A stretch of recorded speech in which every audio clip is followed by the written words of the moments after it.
problems, of course, is the fact that the Ducatis and Yamahas are so good and so strong over one lap. It tends to leave the younger Marquez brother a little bit further back than perhaps his race potential suggests.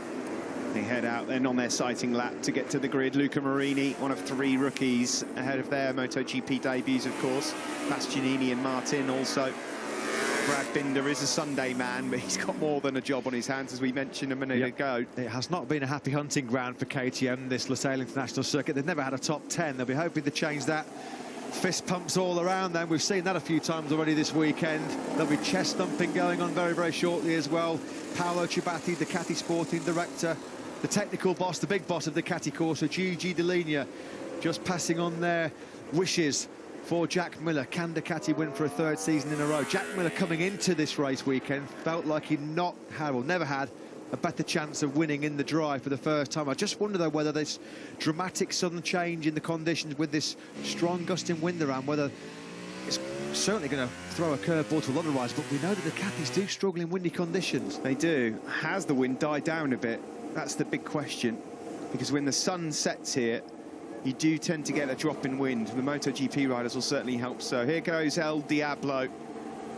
He's got to try and find that consistency that he had in his rookie season if he's to challenge this year. And who knows what's in store for this guy. So often on a Sunday, Matt, Valentino Rossi has delivered when you least expect it. He delivered when we least expected it yesterday.